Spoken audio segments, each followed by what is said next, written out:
મોરબીમાં તો લોકોએ અનોખો વિરોધ કર્યો. જાહેર રસ્તાઓ પર પાકિસ્તાની ધ્વજાના ચિત્ર બનાવવામાં આવ્યા. પછી લોકોએ પાકિસ્તાની ધ્વજ પર ચાલીને અને તેના પર વાહનો ચલાવીને વિરોધ કર્યો. આતંકવાદી હુમલાના વિરોધમાં મોરબીમાં મૌન રેલી યોજી. મૌન રેલી પૂર્ણ થયા બાદ નહેરુ ગેટ ચોક ખાતે પુતળા દહન કરવામાં આવ્યું.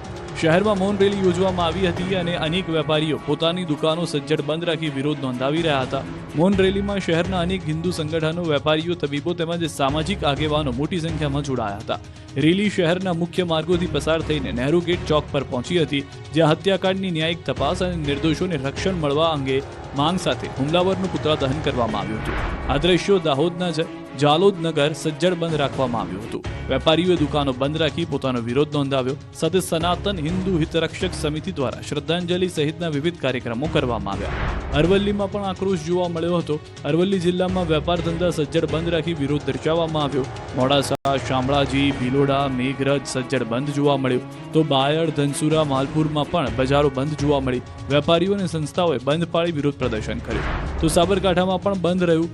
વિજયનગરના ચીઠોડા બંધ પાડ્યું હતું. વેપારીઓએ સ્વયંભૂ બંધ પાડી શ્રદ્ધાંજલિ આપી. તમામ દુકાનો, લારી ગલ્લા પાથરણાવાળા તમામ લોકોએ એક થઈ બંધ પાડ્યું. આ તરફ હિંમતનગર માર્કેટયાર્ડના વેપારીઓએ સ્વયંભૂ બંધ પાડી શ્રદ્ધાંજલિ આપી.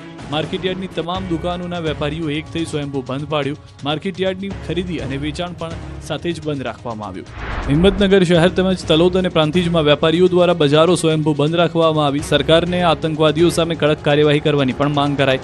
અલગ અલગ હિન્દુ સંગઠનો દ્વારા 28 જેટલા પ્રવાસીઓને શ્રદ્ધાંજલિ પણ અર્પણ કરવામાં આવી. વિરોધના દ્રશ્યો જે સુરતના કોંગ્રેસના કાર્યકરોએ પણ દેખાવો કરી વિરોધ વ્યક્ત કર્યો. શહેર કોંગ્રેસ સમિતિ દ્વારા આતંકવાદીઓની અંતિમ યાત્રા કાઢવામાં આવી. બોમ્બે માર્કેટથી પુણા ગામ સુધી અંતિમ યાત્રા કાઢી વિરોધ નોંધવામાં આવ્યો હતો.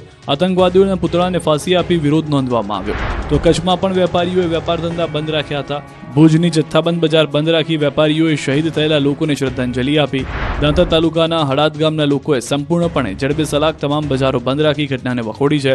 હડાદ ગામના બજારો બંધ રખાય, જેમાં મેડિકલની દુકાનોને છૂટછાટ આપવામાં આવી હતી. મુસ્લિમ લોકોએ પણ આ બંધને સમર્થન આપ્યું હતું અને આતંકીઓને ઝડપી કડક સજા કરવા માંગ કરી હતી. મૃતકોને સદગતિ મળે એટલા માટે રાજકોટ શહેરમાં હવન યોજાયો હતો.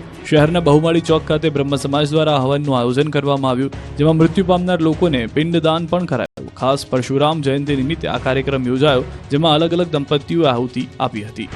રાજકોટથી જેમ નર્મદામાં પણ યજ્ઞ યોજાયો હતો. રાજપીપળા ખાતે સ્વામિનારાયણ વિદ્યાલયમાં ખાસ હરિયાગ યોજાયો હતો અને દિવંગતોની આત્માની શાંતિ માટે સિદ્ધેશ્વર સ્વામી દ્વારા શિક્ષકો, વિદ્યાર્થીઓ દ્વારા હરિયાગ યજ્ઞનું આયોજન કરાયું હતું, જેમાં મૃતકોના આત્માની શાંતિ માટે વિવિધ મંત્રોચ્ચાર સાથે યજ્ઞમાં 108 જેટલી આહુતિઓ આપી પ્રાર્થના પૂજન કરાયું હતું.